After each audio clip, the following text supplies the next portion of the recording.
So we showed off this absolute behemoth, but now it's time to show off Summer Sakura. This unit I feel like has the possibility to be extremely good in the right situations. She's very similar to that of Momon, being able to buff up a singular character's damage by a substantial amount, while also being able to lower dark res, being able to blind the enemy, and have a magic damage buff for the entire team if we want to make use of that. If you look here at the ability, this is the main passive I was talking about. This is the leader damage, 150% up, and you also autofill their art gauge, which is pretty solid because she doesn't really have a lot of support in the kit apart from this art right here that gives 20 art gauge every time you use it, with a chance of blinding, which is going to be really strong against certain fights like Wilk. And of course, if you blind the enemy, you are able to increase the amount of dark res down you're able to apply. Mind you, this blind can also come from equips. It doesn't have to just come from your art. In terms of the equip slots, best in slot 4, I'm going to be recommending her True Weapon in most situations. This is able to give her 40% more attack passively, it autofills her art gauge by 2, and if you're using her to buff up a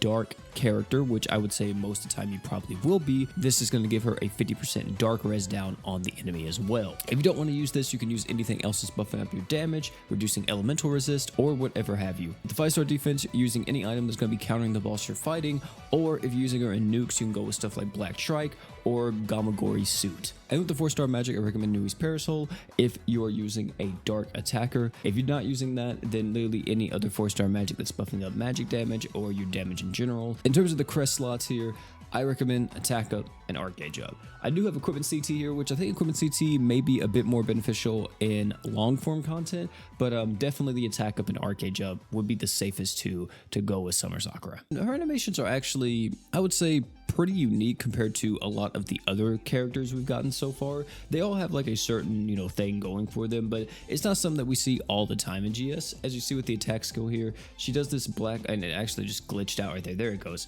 Yeah, she does like this aura type thing, Amaterasu on the ground, and then the lines come out. I forgot actually what this is called, or even if this has a name. I've only really seen her in Heaven's Feel. The skill right here is able to do a blast forward. The art is also able to do a huge grab attack and then just an eruption. Pretty cool. It's actually really fast. You see this, it's really quick. This is what applies to blind, so that's very good. We have the true art here, which is tentacles.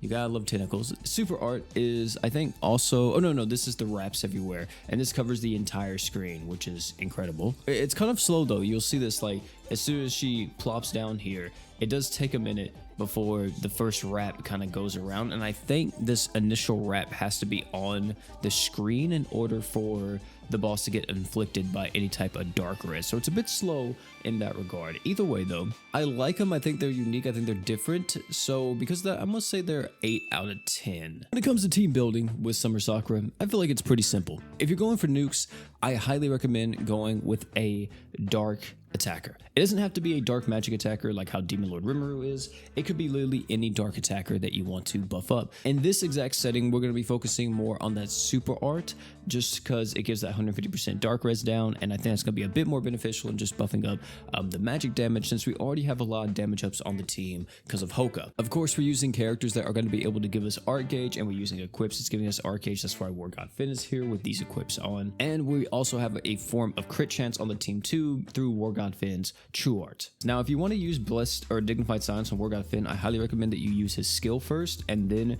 go off with everything else. And as you see, whenever you do that, it allows him to have his True Art, and if we pop off with everything, it will allow us to go off with all that and also have the crit chance we need. But as you see here, we're going to be having everything pop off, and we already had the dark res go through. I may have wanted to wait for the dark res just a little bit on Demon Lord Rimuru, because this damage that we're about to see may have been a bit better if I waited. Let me see. So yeah, that was 32 million with that exact setup. I'm gonna actually do that again, but this time I'm gonna wait until I see the other dark res pop up, because I don't know if it's instant. This will tell me if it is or not. Now we're gonna wait just a second here to wait till that initial dark res goes on. There it is. Then we're gonna use Beelzebub, and this should deal a lot more damage because we now have the full dark res down during the entire duration of Demon Lord Rimuru's true art, and it is now 40 million. So yeah, definitely worth waiting on that one. This is special DX for the Fate crossover. Let's see what we do in this. So you see here, we're gonna pop off with everything just like usual. We're gonna be making sure we have all of our stuff, and then we're gonna pop up with this, and then I'm gonna wait just a second here, just right, and then now I'm gonna do it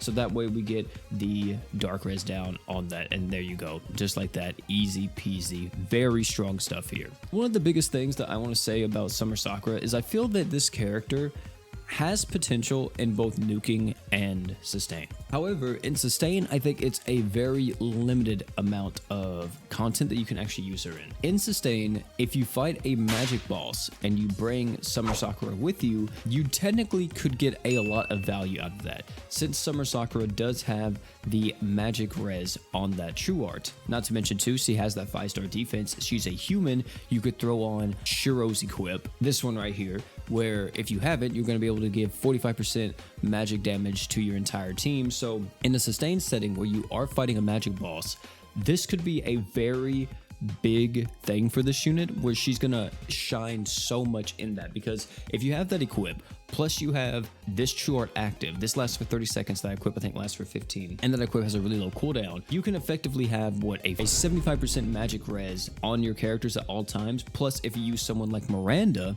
that has like built-in magic res as well, that could be a very strong and very potent thing. However, that is, I feel like, the extent of Summer Sakura's power. I don't feel like this character is really a damage dealer on her own. Like, you could try to get away with using her like that, but I don't think it's gonna really be for the best. You could definitely see a lot of like work be put in with her, but yeah, man, I don't think that's what you really want to do with this unit. Because in this setting here, as you see, we can apply the dark res down, and the dark res is going to be active for quite a while. Then we can apply our true art that's going to give us even more magic damage. But it's kind of like the same thing, or the same issue I have with a lot of other characters that kind of fill this hybrid attacker role. You're a character that's able to increase the damage for your team by quite a bit. However, in like a hard content, it's like, can you really afford to slot that in a lot of the times, right? Because when it comes to like some of the newer story bosses, that really isn't the case. We haven't been able to do that too much. And that's why you see in the end game, damage mitigation and anything that's, you know, reducing the damage we take is of course a lot more valuable than just increasing our damage, because in most situations we're already dealing enough damage. It's just we're not able to survive the damage the boss is throwing back at us, right? I don't think she's bad by any means. I don't think anyone from the Fate crossover is bad, let me just say that. I just feel like you really have to be knowledgeable, or you need to go into a fight and be like, oh, is this a boss that is a magic boss? If so, then A, I can use Summer Sakura, and then to an even greater extent, you could bring a character that gives a barrier, like Shiro for an example, where you have that huge amount of magic res, plus a very large barrier, not even a taunt tank, and you're going to be able to tank really well in a lot of situations. Either way though, fam, this unit is kind of insane. You have a battery character that's able to target a singular unit on the team and supercharge them with art gauge and damage. You also have a unit that's able to kind of be a little bit of a team player with the art gauge on the art. It's only 20, but you know, it's something.